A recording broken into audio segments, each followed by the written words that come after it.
What do you have? Should we do the video? Should we do a video? I think it's time we do a video. We have 2 dogs. Oh yes we do. Here we are in the RV. But watching them play is not the purpose of this video. We have a lot to talk about. Do you guys take your dogs camping? We do, and we have a reactive dog.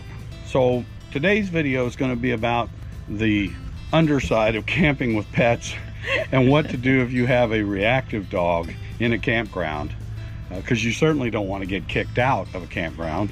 We'll show you some of the things that our dog does, and we'll talk about some of the things that we do, try to change that behavior and reinforce good behaviors with them. Yeah, because you can go camping with your dog, even if you don't think your dog is well behaved. Absolutely.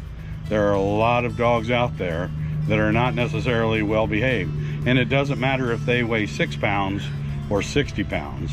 And you want to keep your dogs safe, and you want to keep the people and dogs around your dogs safe. So we'll talk about those items. We've camped with our dogs now for 3 years. We take them with us everywhere we go. And there are a few tips and tricks we want to share. Yep. All right, one of the best ways to help your dog not be stressed in the RV is to get them used to it. When you first get the RV, go ahead and take your dog in there. Bring in maybe his dog bed or blanket. Bring in his water bowl and maybe some toys. And then take some short trips in your RV so your dog gets used to it.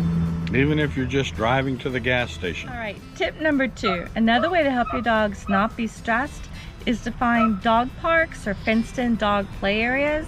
A lot of the campgrounds have those. Also, we use Bring Fido, which is an app, and you can also look on Google Maps or Apple Maps to find dog parks in new areas. If they get a lot of exercise, they'll be more tired. And if they're tired, they typically rest and travel easier. Yes.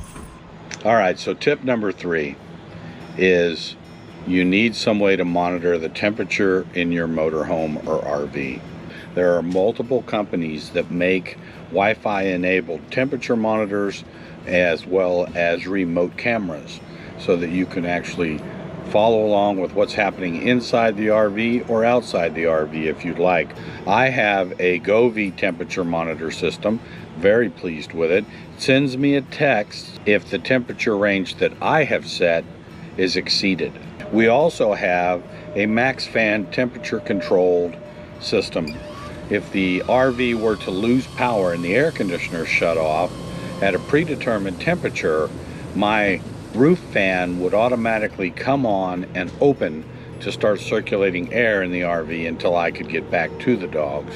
Tip number 4, and this goes along with giving your dog exercise. You want to make sure that you're prepared for those walks. We have harnesses, as well as when we go for walks, we make sure we bring treats, and also if it's a long walk, we have our water with us for them. And if you have a reactive dog, it's important to remember that you are responsible for watching over that dog. So you want to make sure that you have control of that dog at all times. Tip number 5, and this is a short one, is to reduce those outside noises. That helps reduce their stress. We have a white noise maker, a sound machine, so we play that anytime the dogs are inside, especially when they're by themselves, and we also turn on the radio. We're up to tip number 6. It's a well-known fact that most, but not all, national parks are very, very restrictive on where you can take your dog. They're not allowed on most trails.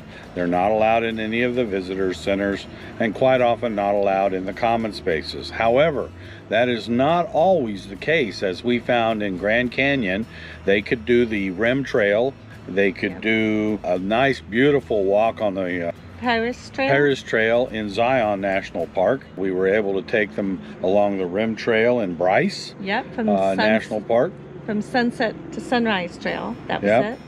So there are trails you can take the dogs on, but do your research before you go. And don't forget to check whether or not you're in a bark park. A bark park is a national park that is dog oriented, and they will actually give your dog a little certificate that says they have passed the bark rules. We did a video on that. They'll be a bark ranger then. Yep. We can link that video above. National forest and most state parks, your dogs are allowed to go anywhere that you go. But as always, whether it's a campground or a park, 6-foot leashes must be used. Yep. Tip number 7. Additionally, you may need medicine for your dog if you have a dog that's reactive. Pet stores sell calming chews, and some of them sell CBD oil, as well as you can talk to your veterinarian on whether or not your dog may need to have some type of calming medication that'll help them to deal when meeting other people and dogs out on the road. Yep. That's what we have done with Sienna. But overall, just treats and keeping her close by and keeping control of her has really seemed to help her to adapt to life on the road from time to time. Okay, the next tip, which is number 8. Number 8 is your dog is part of your family. They should be included in as many of the activities that you're doing as they can. It's not much fun for Fido to be stuck in their crate or left behind in the RV when everybody else is out having a good time. So try to remember that your best friend needs to be included. Okay. Travel days can be stressful. So one of the things we try to do on travel days is make the morning as normal as possible. We try to keep to routine. And as soon as it's time to actually break down camp, we actually crate Sienna. She likes an enclosed space, so that helps her stay calm, at least as calm as our Sienna can be. So that's what we try to do to begin with. And then when we're actually traveling, we take advantage of the rest stops. Believe it or not, we found some rest areas that actually have dog parks.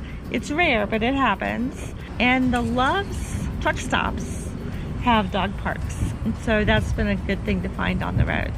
Number 9, something to consider is some dogs need containment. What would you do if you had to be without your RV for a day or two? You had to stay in a hotel. Where would Fido go?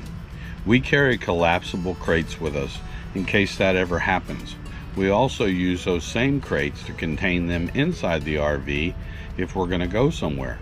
So containment is something to consider if you're traveling with a pet, regardless of how good they are or whether they're reactive or not. Number 10, it's very, very important that you travel with your dog's immunization records and any vet records that they may need. When you're on the road, if you had to take your dog to the vet for some reason, the doctor does not know anything about your pet. There are several good nationwide veterinarians such as VCA and PetSmart's Barnesville Hospital, I think, or something. Some RV parks will not let you in if you cannot produce a rabies record at a minimum for your pet.